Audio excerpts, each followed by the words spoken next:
Good afternoon, everybody. I think we should get started now. So we have plenty of time for questions and comments. And I'm glad you're here today. I'm very happy that you showed up. We're all with bated breath and anxious about what's going to happen about the budget and where Mission College is going with regard to the budget next fiscal year. I don't know if you've had an opportunity to meet Daniel Villanueva, who is our Vice President of Administrative Services. So Daniel, if you have any questions about budget, go see him. He's my front man, and he takes darts pretty well. He's a big target, bigger than me. So, yeah, right. But thank you, Daniel, for joining us. January 3rd, he's been here and he's hit the ground running, grasping the state and district and college budget issues. So today I wanted to talk about budget, give you a little bit of an overview about budget, and then update you on bond a little bit, and then student success, achieving the dream. There are several faculty members that are not here right now because they're involved with achieving the dream. Which is our student success initiative of the district and the 9 colleges, and focus groups are occurring as we speak with faculty and students in the areas of mathematics, English second language, and English. And you know, out of those focus group discussions, we're going to develop some solutions and directions about what interventions we want to create or implement in fall 2012. So it's pretty exciting. I'm looking forward to that. With regard to the budget, I wanted to give you, as of today, 12:10 p.m., March 20, 2012, a report. Things change rapidly. I don't know if you saw the newspaper today, LA Times, but Cal State system is freezing all applications for, I believe, the spring of 2013, which means all transfer applications are frozen. They're not taking any students. This is their response to the fiscal crisis. So what does that mean for Mission College students and for other community college students? It means if they had plans to enroll and transfer in the spring of 2013, they will not be able to. This is a policy that the Board of Trustees of the Cal State system will vote on this week. Now, there's 2 sides of the story. One is, it is drastic. University of California is not making the same decision at this point, although they may raise fees or do something. But the flip side of that, it will really encourage students and encourage families and parents, hopefully, and others to pass the November tax initiative. Because when they see their children not being able to go to Cal State, that they're not taking any students, it will be alarming that indeed, and the first time in many, many years, Cal State is not accepting any new students. The tax initiative is November. If it passes, it will provide funding for higher education and for community colleges. And this funding will be very necessary for us to just meet our obligations and our full-time equivalent enrollment targets for the academic year of 12-13. And the fiscal year starts July 1 of 2012. The academic year starts, in our case, August. Well, actually the summer, but we're not having a summer session. So anyway, I bring this to your attention because that's how drastic the statewide picture looks. Without the tax initiative, the district is facing a major reduction. And as far as Mission College is concerned, without the tax initiative passed in November, we're looking at a $4 million reduction in our own budget. So our budget's about 22 million, around there. 26 million. And we're going to reduce to 22 million. So we're looking at a $4 million reduction. If you do the math, it's around 15%. That's a major, major blow. And all the other campuses of the LACCD are in the same boat. Even those that have some reserves are being told they cannot use their reserves to float them for another year, that they have to meet the budget targets. So we've been looking at scenarios. What does a $4 million reduction look like in terms of where can we reduce? And Budget and Planning has had several meetings and several discussions. The senior staff, senior management has looked at it. We've discussed it as to the situation at College Council. Fortunately, we finally got some very good direction last Friday.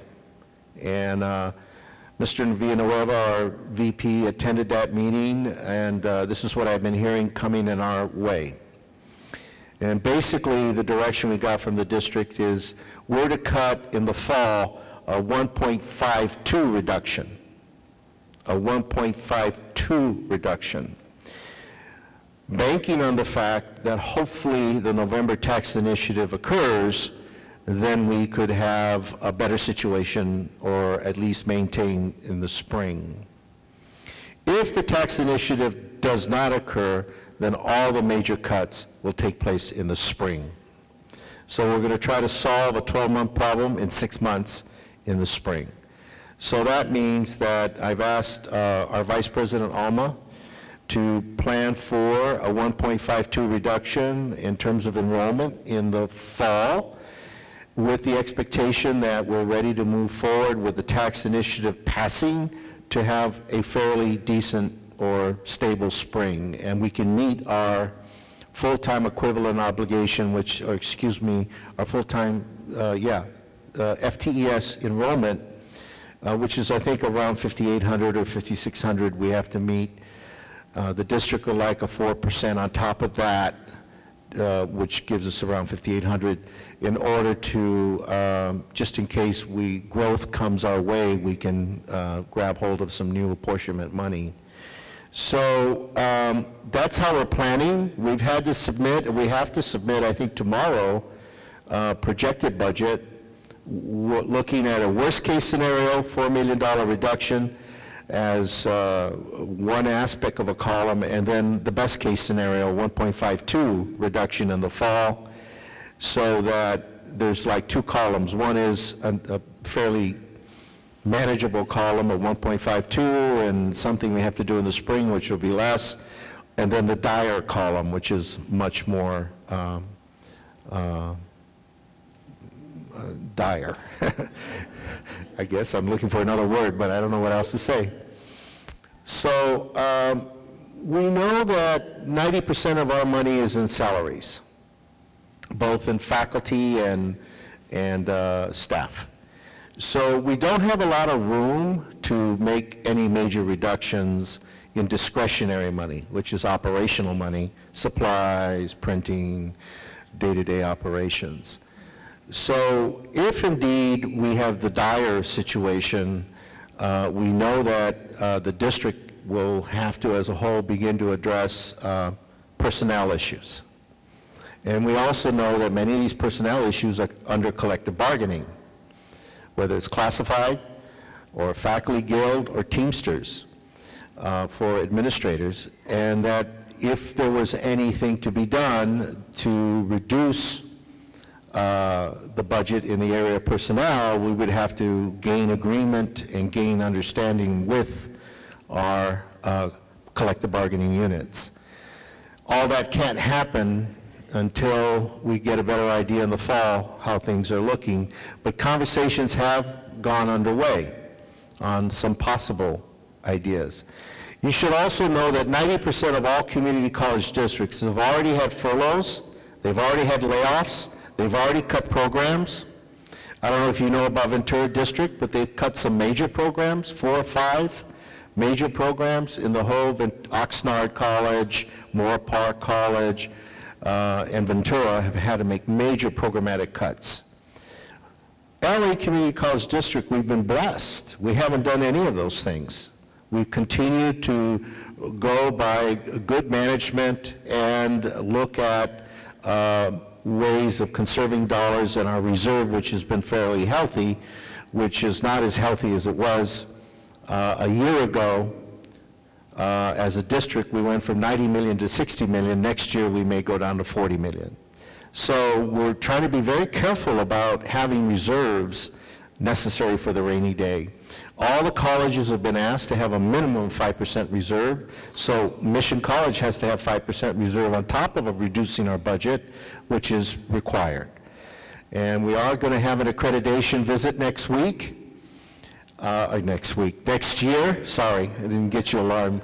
But that's how much it's on my mind. Every week is accreditation next year. And they're going to ask us, do you have a reserve? And how much have you set aside? And they're going to ask us how we managed our money or our funding this past year. So all that's going to be in the accreditation report. I have to tell you that the feedback I'm getting on the accreditation visit at the Seaside colleges, Harbor, West LA, and Southwest, is it went fairly well. They do have a number of recommendations, but they weren't major to the point of any kind of alarm.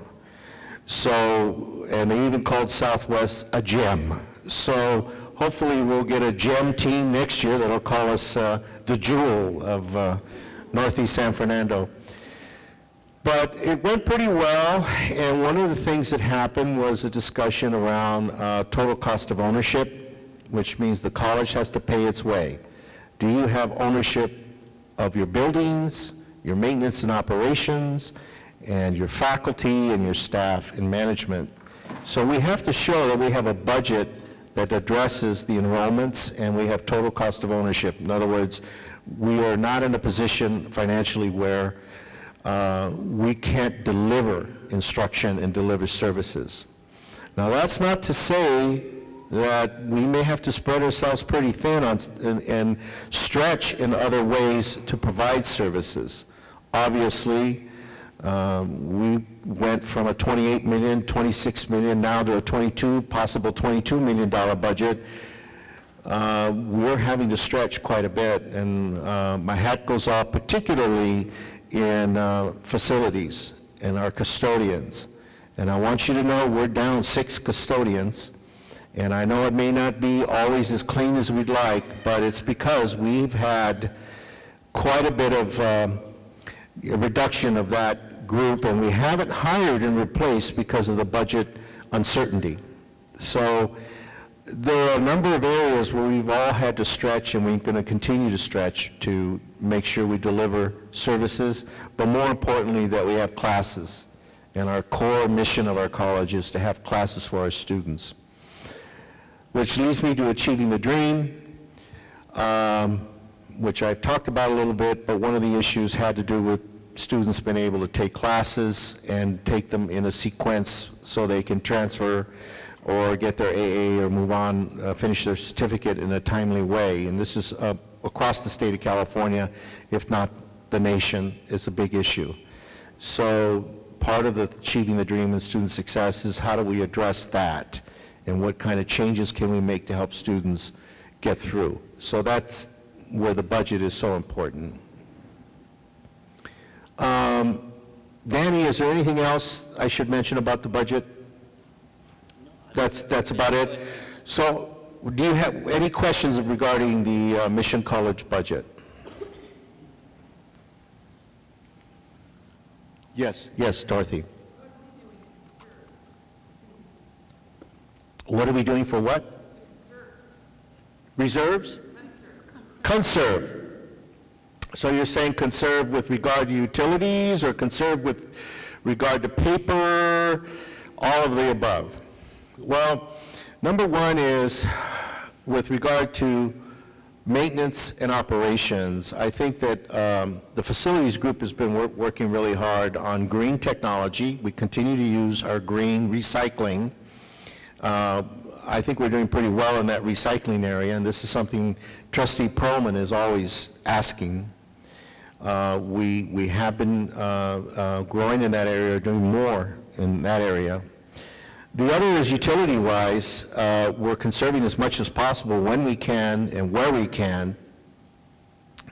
We need to schedule ourselves in a way that, particularly this summer, if we're not having a summer session, we'll probably close down a number of buildings and turn off the lights so that we don't run electricity and don't have power, and we'll conserve there.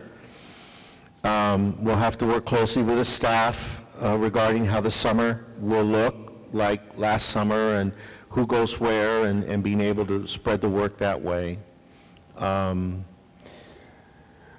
Budget-wise, financial-wise, we have a freeze. We're not hiring right now. Replacements are case-by-case basis. I just mentioned the 6 custodians. We haven't replaced them. There are instructional assistant requests that are being made. We haven't replaced those. So we're trying to conserve our dollars there and be wise about when we're ready to do that, then we have funding that will work. And purchasing, we stopped purchasing March 15th. We're not doing any more purchasing, trying to conserve dollars for supplies and other things to June 30. So we're trying to conserve there as well. We're looking at probably the end of this fiscal year in a fairly decent situation. We'll probably have carryover. We cannot use the carryover, though. We've been told by the district we cannot use our carryover to help us with next year's budget. You've got to keep that carryover as part of your reserve. They're not allowing any of the colleges to do that.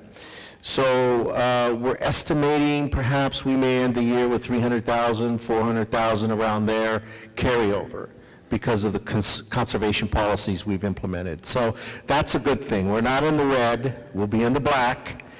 We're not a deficit college, which is good, but we have to be really, really prudent and frugal so that we don't get ourselves in that situation. Yes?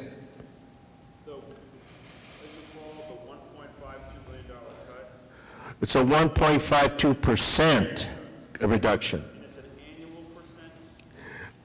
Well, what it is this. They're asking us for the fall to do a 1.52. If the tax initiative passes, then in the spring, a total reduction may be another... It'll double about 14%. About, if it passes? If it passes, it'll be less than 7, maybe 5%. It depends what the state ends up at, but it's not going to be 15%. If it doesn't pass, then a 1.52 plus another 13% reduction in the spring, which is devastating. I mean, but that's the way we've been directed by the district to manage. We were, you know, the other option would be to go ahead and move forward with a bigger reduction of 1.52 so that the spring doesn't hurt as much, but we've been directed, let's bank on hoping that the November initiative passes. The plus side on the November initiative also is it's going to be one initiative. The governor worked out a compromise with the faculty union, the CTA, I believe, on having one initiative. There were like 4 of them being discussed, but there'll be one. So that's a good thing. The public won't have to choose among 2 or 3, only one. And it'll be a 1/4 cent sales tax increase and an increase in income tax for people $1 million or more. So, yeah, you can afford it. Yes, Dan. I just wanted to give a couple caveats real quick. The budget is a living document. It's a live document, so it's changing. The information that we had this time last week is different than what we're saying today. So as Dr. Perez had mentioned, we're doing 2 things. We're building the budget around how much would it cost us to educate our FTS objective for next year. That's a budget. And then the secondary budget, the worst case scenario, is build a budget around the money that we know we're going to get. So one has cash behind it, which is 22.9. The other one lacks cash. Now, those numbers can and will change based on 2 things. February receipts are lower for cash, people spend less money, and then April receipts are going to are really critical. April receipts are critical. They're the most critical out of the 12 months because of income taxes. You know, how much is the state going to get or give back? So we may be standing here, everybody in the state may be standing here on May 15th, the May revise, with better numbers or worse numbers. So, you know, keep that in mind. The first budget we're looking at is just a budget, and there is no money behind that. It's contingent on a lot of things. The secondary one, there's cash behind it. So there's a significant difference. So, you know, by the time we get to November in that election, our cash position will have changed, and what the state's going to apportion will change. And that doesn't even call into account deferrals or other stuff that brings cash management a big issue.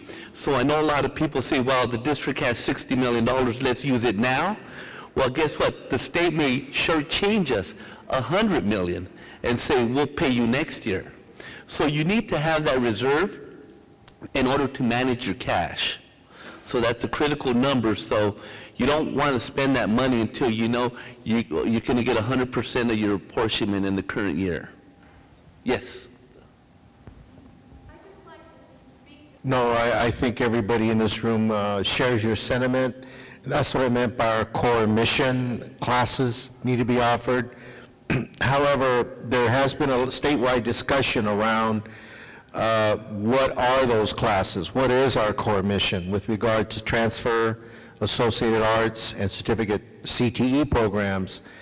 And maybe classes that are standalone, that are not connected to AA, not connected to transfer, you know, not necessarily. Maybe we shouldn't be offering some of those classes. Maybe we should put our resources on those that really are the core of it.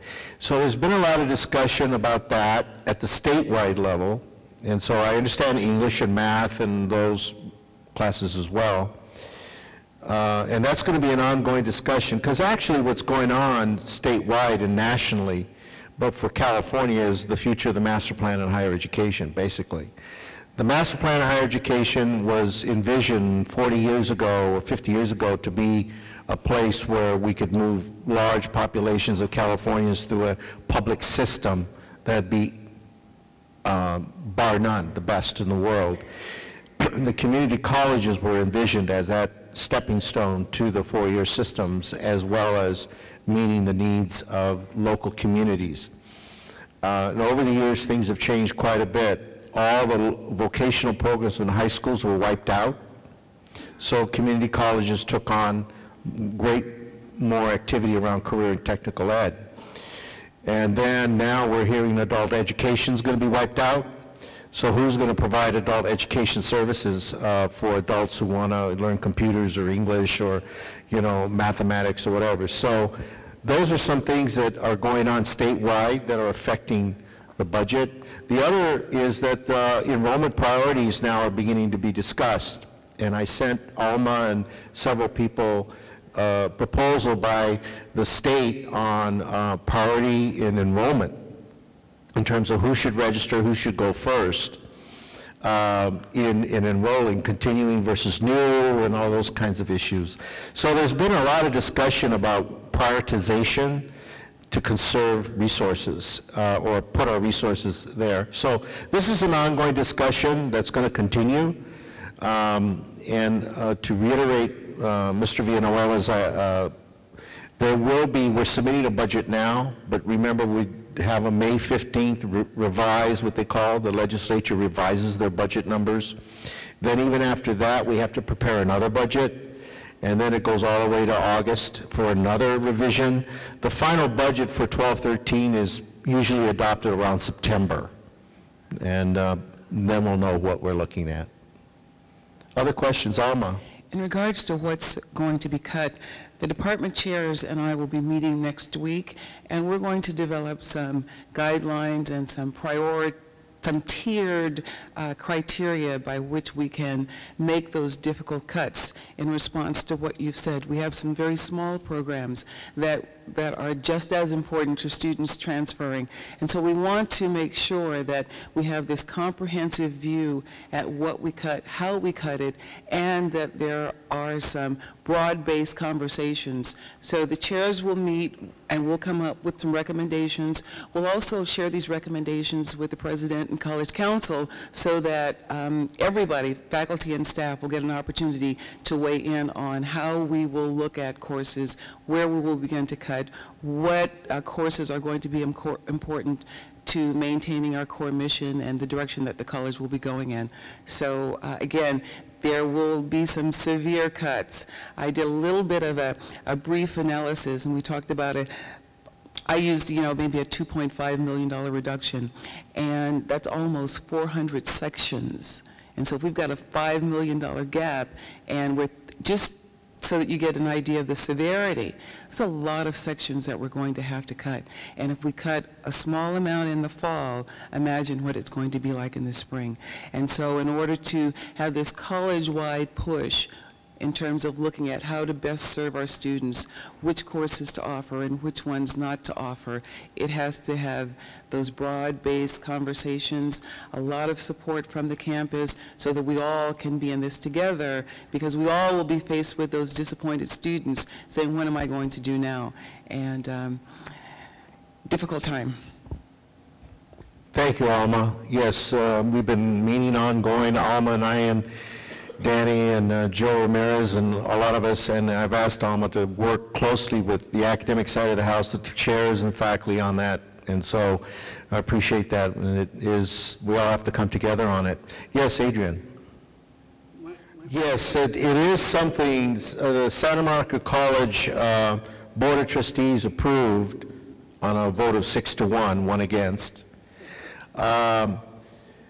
What they call Santa Monica College Choice. And what it is they're going to offer through a foundation. It's not going to be Santa Monica College. It's going to be a Santa Monica College Choice Foundation that they're creating that will contract the college to provide courses at $200 a unit. And this is something Santa Monica College and College of the Canyons tested last year, Assembly Bill 515, which was to create a way for students who can pay additional money, a track for them. Los Angeles Community College District last year voted against that legislation. We felt that it would deteriorate the master plan on higher education. It would create, as the quote, two-tier system. One tier, poor people who can not afford $200. Another tier, people with means who can get all the classes they want because they can pay for it. Is that what the master plan calls for? So there's a lot of political, not controversy, but discussion and controversy of whether or not that is something we want to do, not just in LA, but across the whole state. But Santa Monica has decided to test the waters. I think it will be tested legally. I think they're going to have to go to court about that. I think that's going to happen. In the meantime, though, they're moving forward with providing that service this fall. And so it'll be $200 a unit. You can get your English and math courses and all the things you need to move on, as you say. And believe me, there are students and people that'll pay that because they want to get out and, So there's two sides of that story, but at this point, LA Community College District is not considering that. Other questions? I'll let Danny answer that. He was there at that meeting, and so. That's a really good question. That 1.52 is a result of our FTE space that's being lowered. So it's saying develop a budget around that lowering of the FTE base versus your apportionment base. It's kind of consistent with what everybody else is going to do. I mean, as a money person, myself and my counterparts, not only in LACCD, but across the strait, our comfort level is to build a budget around your cash, which is different around the FTES. So I'm jittery and I'm uncomfortable, and I'm going to have sleepless nights till the first Tuesday, after the first Monday in November when the election is, because you are betting on the come. A large part of it is betting on the come. But we needed some consistency around the 9 campuses, and that's kind of the direction that district gave. Let's go ahead, we know what the reduction is going to be, build kind of a budget for that. If it doesn't happen, then we make the adjustments in September. Now on the flip side, let's say the economy does get better and you have a little bit more money, what do you do then? And you know, you've planned for spring to be really small, well then you would start summer earlier to make up for any potential FTEs that you don't get. So you have to look at everything, but the 1.52 is kind of the number that we know is a FTEs reduction, and that's what we're going to go with. Now as a money person, you know, we're more comfortable looking at cash and fund balance. Yes, I'm glad we have the yin and the yang, because he keeps me honest, but you know, I tend to be optimistic. I think employment's up, the economy's getting a little better, you know, sales and people are buying, so that reminds us, and that's sort of part of the scenario forecast. I would have been a little bit more comfortable with more than 1.52, but that's the direction we have, so we'll move with it. Yes, Terry. Absolutely, Terry, and that's a good point, and I want to emphasize, we have buildings being open, and we had a master plan, educational master plan of 15,000 students by 2015.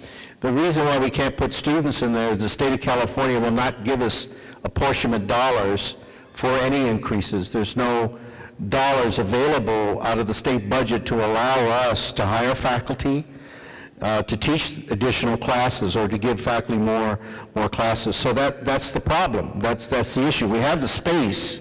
We could fill up those buildings, but we don't have the state revenue. And last night, the Citizen Oversight Committee met. They were asking the same question, and the question was, are we overbuilt as a college? And the answer is, no, we're not overbuilt, because we were scheduled to build for that number, and we could fill every single building if we wanted to, but it's the state of California's budget situation that is hampering us from growing any further. So yes, we're building buildings, but we can't fill them yet with students until things get better. So the question is, what about teachers that are willing to teach classes without any pay? Send them to me.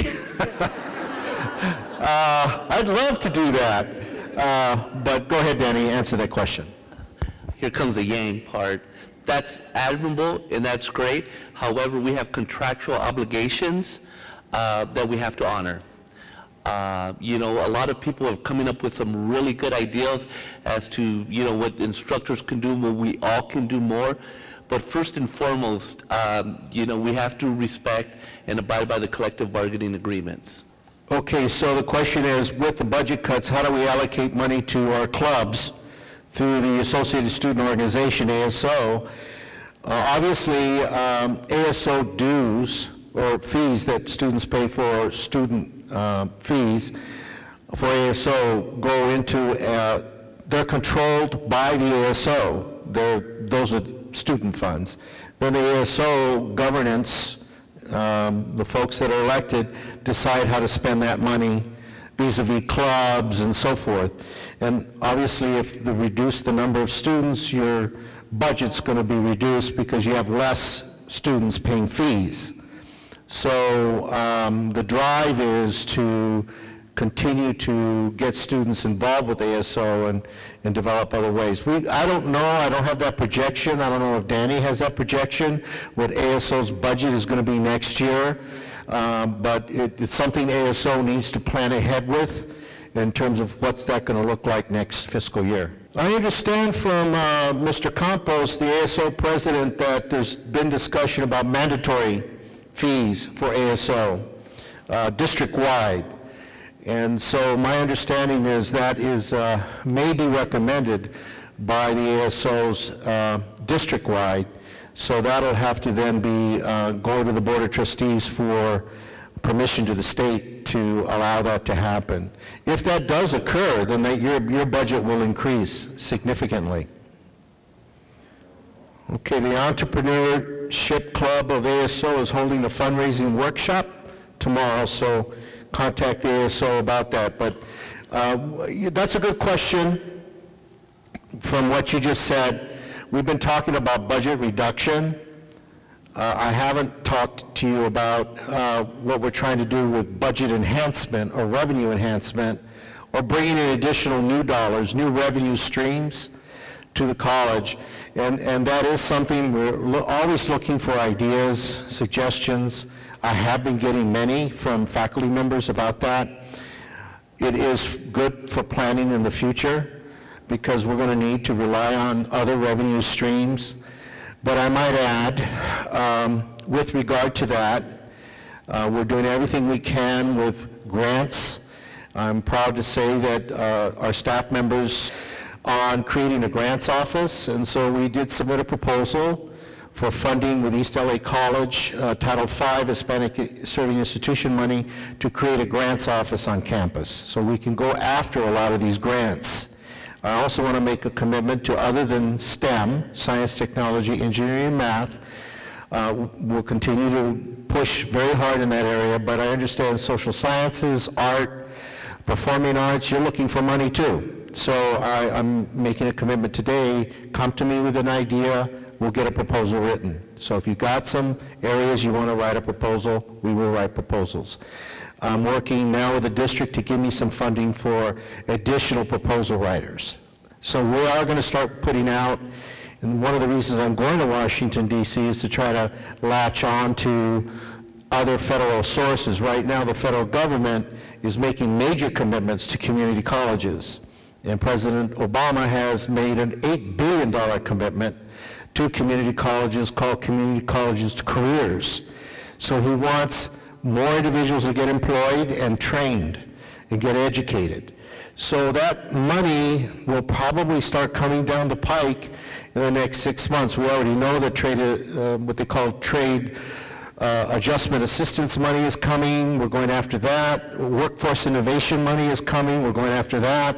So we're trying to, help bring in, this is one-time money, but it does provide some relief and does provide courses and classes. So we need to go after that. We're trying to grow our international students. It looks good that we may have this coming fall anywhere from 35 to 100 new international students, and that's good educationally for us and for them, but it also brings in $240 a unit. So that money we can use as well to help us keep open more classes for our resident students. So those are a couple of things. And then the third thing I want to say is that we've been told by the district that auxiliaries, what we call auxiliaries, some people call them enterprises, like cafeterias, like bookstores, have to pay for themselves. They cannot run in a deficit anymore. Unfortunately, our bookstore is doing very well, and we have reserves. But that money usually is pooled district-wide.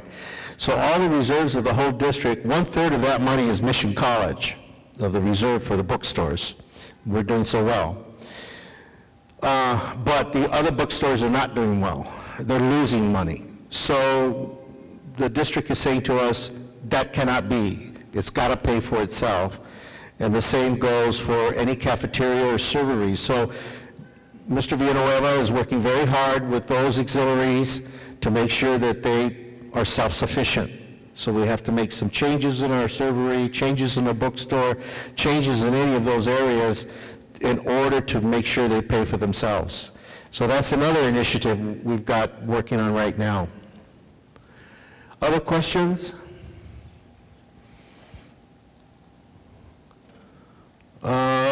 I have good news. The Media Arts Center, we have a contractor. It's called KEMP. The contractor's name is KEMP, K-E-M-P, been selected, and will be paid for by the insurance.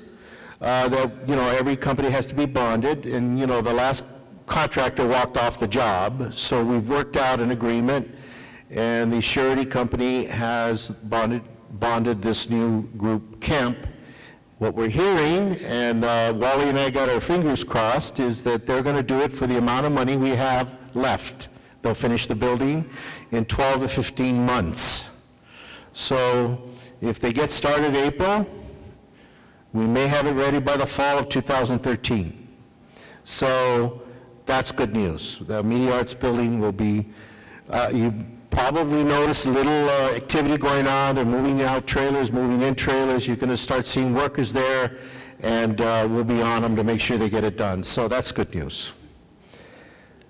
Any other? Yes, Angela. Good question. You probably saw in the paper last week. There's a firm called FTR that built the Health Fitness Athletic Complex and had a contract with us to build our Student Services building, which we haven't, Student Services Administration building, which we haven't launched yet. And there was a lot of question regarding FTR's performance at LA Valley College in particular, and Mission.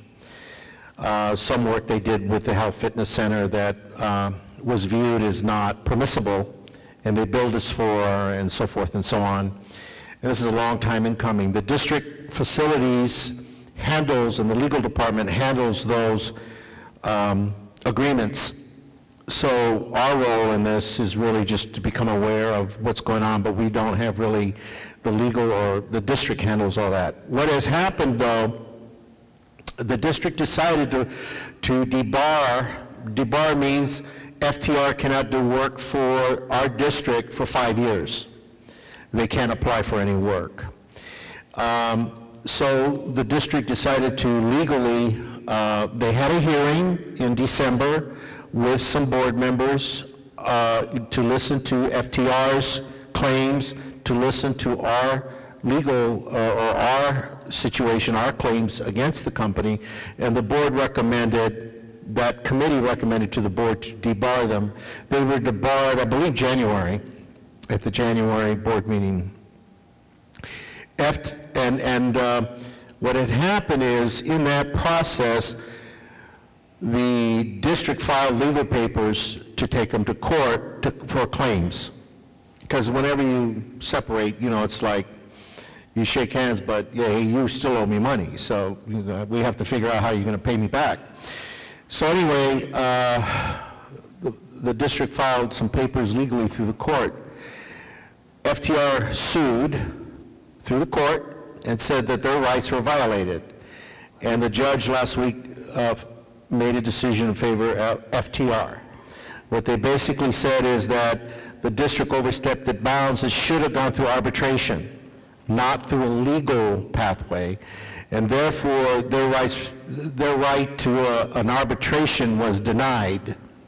Therefore, the legal suit that FTR has standing. So now the district is trying to figure out what's the next step. Do we appeal that in court, or do we go through arbitration and come up with an agreement? So now it's in limbo. The debarment is not, in other words, did we have the ability to debar them given the process we gave them? And so that's the issue. So they're going to go through some more negotiation around that. Meanwhile, Gateway, there has been some discussion by the board to let them go, terminate them for convenience, based on issues with FTR and other things. And they also had a hearing, but this was with a judge hearing officer. It was dealt with a little differently. It was one single, like, arbitrator, but he's a judge. Heard both sides and has asked Gateway and the district to go back to the table and negotiate something. I don't know what that something is. I haven't been privy to that information. So I don't know what the outcome of that is, although there is a meeting in April regarding a final outcome. So as soon as I hear, I'll notify. My sense is, Angela, it's 50-50. In the terms of, I'm not sure it's a done deal they're gone, or it's a done deal they're in. It's still in limbo. Fortunately, while all this is going on, I must say, in my own opinion, I don't know what you feel, that we've been getting good service from the CPM.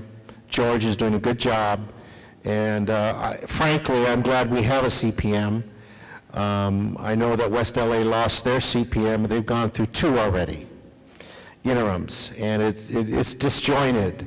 So in a way, it's good to have consistency, if you can. But we'll see what the district comes up with. Other questions?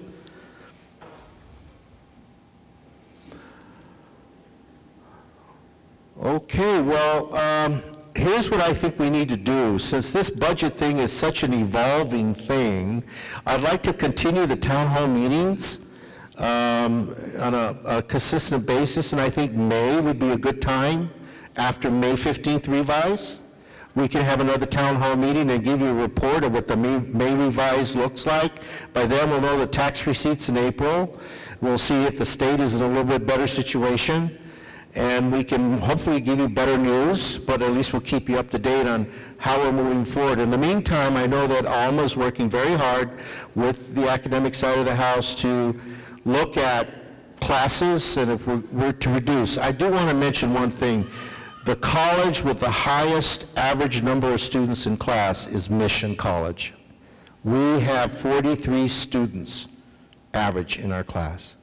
So that says something about our faculty, and the lady's not here, but the faculty member, but our faculty do take students. They take those extra students, and we're the highest one in the district. So that says something about our ability to serve our students. So I think after May would be a good time. I do want to encourage you to go to Springfest. Though all the money goes to scholarships for students, and boy, they sure need scholarships, as you know, given the situation. It's $50, and I think $35 if you up to a certain point. It'll be a wine tasting and a food event, a Mediterranean food event. It's very good. It's May the, what does it say, the 12th. Yeah, May 12th. It's going to be a lot of fun, and it's a good way to raise money for our scholarships with our foundation. So please come. I'd like to see you all there. We're going to have a lot of fun. Anything else? Okay, onward and upward. We'll keep moving. Thank you.